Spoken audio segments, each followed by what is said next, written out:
അടുത്തത് കർക്കിടകക്കൂറാണ്. ക്യാൻസർ എന്നാണ് ഇതിൻ്റെ ഇംഗ്ലീഷിലുള്ള പേര്. പുണർദത്തിൻ്റെ അവസാനത്തെ പാദം പൂയം, ആയില്യം ഈ നക്ഷത്രങ്ങളാണ് കർക്കിടകക്കൂറിൽ വരുന്നത്. മീനത്തിലെ ചൊവ്വയും ശനിയും അത് 9-ാം ഭാവത്തിൽ സ്ഥിതി ചെയ്യുന്നത് കൊണ്ട് കിട്ടേണ്ടതായിട്ടുള്ള ഭാഗ്യം പ്രതീക്ഷിക്കുന്ന ചില പ്രവർത്തനങ്ങളിൽ തടസ്സങ്ങൾ ഉണ്ടാകാൻ സാധ്യതയുണ്ട്. ശനിയുടെ സ്ഥിതി അത് വൈകിപ്പിക്കും. അഷ്ടമാധിപൻ കൂടെയാണ് ശനി.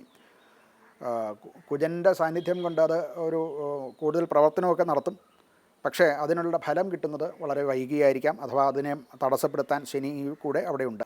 പരിശ്രമങ്ങൾ ധാരാളം, ജോലിയിലും മറ്റുമൊക്കെ പല പരിശ്രമങ്ങളും നടത്തും.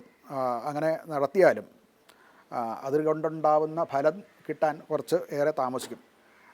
നമ്മുടെ ക്ഷമയെ പരീക്ഷിക്കുന്ന, അതുപോലെ നമ്മുടെ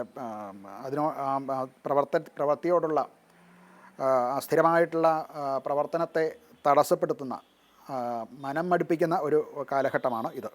അനിയന്ത്രിതമായിട്ടുള്ള ചില ചിലവുകളൊക്കെ ധനപരമായിട്ടുള്ള കാര്യങ്ങളിൽ ഉണ്ടാകാൻ സാധ്യതയുണ്ട്.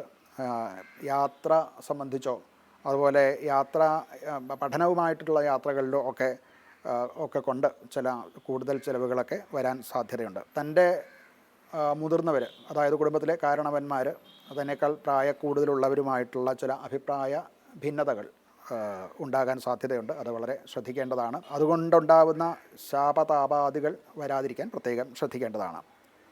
ആരോഗ്യപരമായിട്ട് മാനസിക സമ്മർദ്ദം കുറച്ച് ഉണ്ടാകുന്നു ഉള്ളതുകൊണ്ടും ഉറക്കക്കുറവ് കൊണ്ടും ഉണ്ടാകാവുന്ന ക്ഷീണം ഒക്കെ അനുഭവവേദ്യമായിരിക്കാം. ഇവർക്ക് പരിഹാരമായിട്ട് ശിവഭജനമാണെന്നുള്ളത്.